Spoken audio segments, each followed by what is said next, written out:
ونتوكل عليه ونعوذ بالله من شرور أنفسنا ومن سيئات أعمالنا من يهده الله فلا مضل له ومن يضلل فلا هادي له ونشهد أن لا إله إلا الله وحده لا شريك له ونشهد أن سيدنا ومولانا محمدا عبده ورسوله أما بعد فأعوذ بالله من الشيطان الرجيم بسم الله الرحمن الرحيم ما آتاكم الرسول فخذوه وما نهاكم عنه فانتهوا اللهم صل على محمد وعلى آل محمد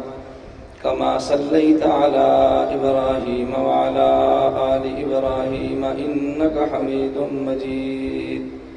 اللهم بارك على محمد وعلى آل محمد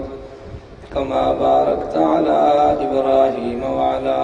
آل إبراهيم إنك حميد مجيد میرے نہایت واجب الاحترام بزرگوں، مسلک اہل سنت والجماعت سے تعلق رکھنے والے حضور نوجوان دوستوں اور بھائیوں، اسٹیج پہ تشریف فرما نہایت قابل احترام معزز علماء کرام دامت برکاتہم، خصوصاً حضرت درخواستی نور اللہ مرقدہ کے علمی جانشین حضرات اکابر، میں نے آپ حضرات کی خدمت میں قرآن کریم کی ایک آیت کا ایک حصہ تلاوت کیا ہے، جس میں حق جل مجدہ اعلان فرما رہے ہیں ما آتاکم الرسول فخذوہ وما نہاکم عنہ فانتہوا، کہ میرا پیغمبر جو میرا قاصد ہے، جو بات یہ کہہ دے چونکہ میری طرف سے ہے اس کو تم مان لو، اور جس بات سے میرا پیغمبر تمہیں روک دے اس بات سے رک جاؤ۔ پیغمبر جو بات کہتا ہے ما ینطق عن الہوی ان ہوا الا وحی یوحی، میری مرضی اور میرے رائے کے بغیر نہیں کہتا۔ پیغمبر جو حکم دے گا وہ میرا حکم ہوگا، پیغمبر جیسے منع فرما دے گا وہ منع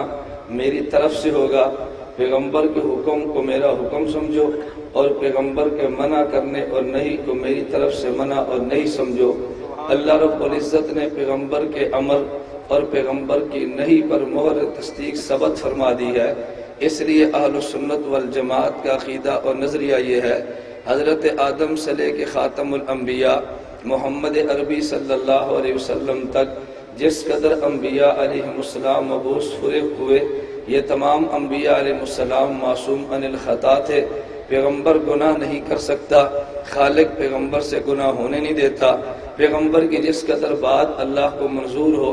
جب تک پیغمبر کا دائرہ نبوت ہو اس وقت تک اللہ پیغمبر کی بات کو محفوظ رکھتے ہیں۔ حضرت آدم سے لے کر عیسیٰ یہ جس قدر انبیاء علیہ السلام تھے، کیونکہ ان کی نبوت کا دائرہ محدود تھا اس لیے خالق نے ان کی بات کو محدود وقت کے لیے محفوظ رکھا۔ ہمارے پیغمبر کی نبوت کا دائرہ چونکہ محدود ہے، خالق نے غیر محدود وقت کے لیے پیغمبر کے ارشادات کو محفوظ فرما دیا۔ جن کتابوں میں پیغمبر کے ارشادات کو محفوظ کر دیا گیا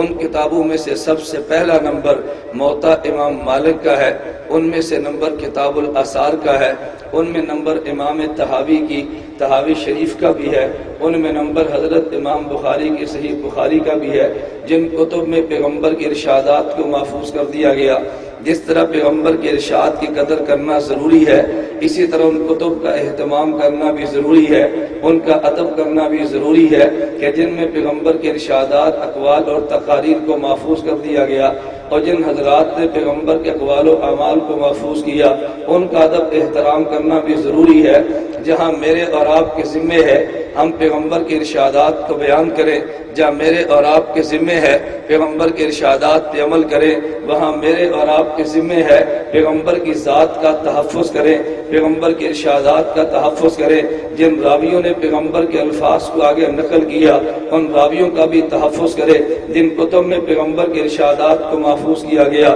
ان کتب کا بھی احترام بھی کریں اور تحفظ بھی کریں۔ ہمارا کام صرف بخاری کو پڑھنا نہیں ہے، ہمارا کام صرف صحیح بخاری کو امت کے سامنے بیان کرنا نہیں ہے، بلکہ امام بخاری کی ذات، صحیح بخاری کے راوی، بخاری میں موجود مرویات اور جو نظریات امام بخاری نے دیے ان کا تحفظ کرنا بھی ہماری ذمہ داری میں شامل تھا۔ حضرت امام بخاری جو نقل کرتا ہے وہ روایات اپنی جانب سے نقل نہیں کرتا۔ حضرت امام بخاری رحمۃ اللہ علیہ نے اپنی صحیح بخاری میں جو 9082 روایات نقل کی ہے، اس میں حضرت امام بخاری نے ان روایات کو جن اصحاب پیغمبر سے لیا ہے، اب ان صحابہ پیغمبر کی تعداد اگر دیکھنا چاہیں، حضرت ابن حجر اسقلانی رحمۃ اللہ علیہ نے بخاری کی شرح فتح الباری کی ہے، اس کا مقدمہ ایک جلد میں ہدی الساری تحریر کیا ہے۔ ابن حجر نے نمبر وار ان صحابہ کرام کا تذکرہ کیا ہے جن سے حضرت امام بخاری صحیح بخاری کی روایات کو لیتا ہے۔ حضرت ابو بکر صدیق رضی اللہ تعالیٰ عنہ سے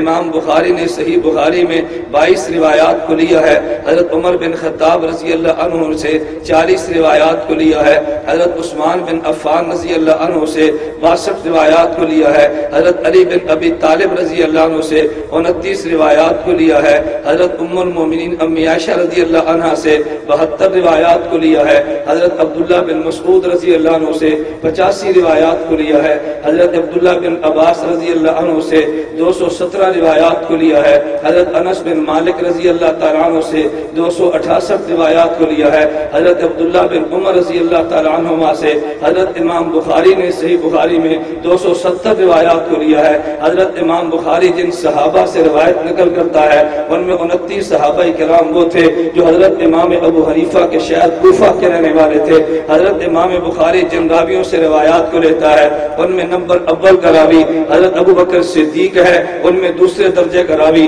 حضرت عمر بن خطاب ہے، ان میں تیسرے درجے کا راوی عثمان بن عفان ہے، اس میں چوتھے درجے کا راوی حضرت علی بن ابی طالب ہے۔ تو بات مجھے کہنے دیجئے، اگر کسی نے بخاری کے راوی پہ تبرہ کیا ہے، رب کعبہ کی قسم اس نے ابو بکر صدیق پہ بھونک ماری ہے جو امام بخاری کے راویوں کے بارے میں کہتا ہے یہ راوی یہودیوں نسل راوی تھے۔ تم امام سے بتاؤ تبرہ ابو بکر پہ نہیں ہے جو کہتا ہے امام بخاری کے راوی، یہ امام بخاری کے راوی یہودیت کے ایجنٹ راوی تھے، اصحاب پیغمبر پہ تبرہ نہیں کیا۔ تمہارے ملک میں ایک شخص بدترین پیدا ہوا جس نے امام بخاری کی ذات پہ حملہ کیا، امام بخاری کے راویوں پہ حملہ کیا، امام بخاری کی روایت کردہ مرویات پہ حملہ کیا۔ وہ حملہ اس نے یہاں تک نہیں کیا، میں نے عرض کیا صحابہ پیغمبر کا تذکرہ امام بخاری کے روایات میں موجود ہے۔ امام ابو حنیفہ کے شاگرد مکی بن ابراہیم حضرت امام بخاری کا راوی ہے۔ امام ابو حنیفہ کا شاگرد عبداللہ بن انصاری امام بخاری کا راوی ہے۔ حضرت امام ابو حنیفہ کا شاگرد ابو آصف النبی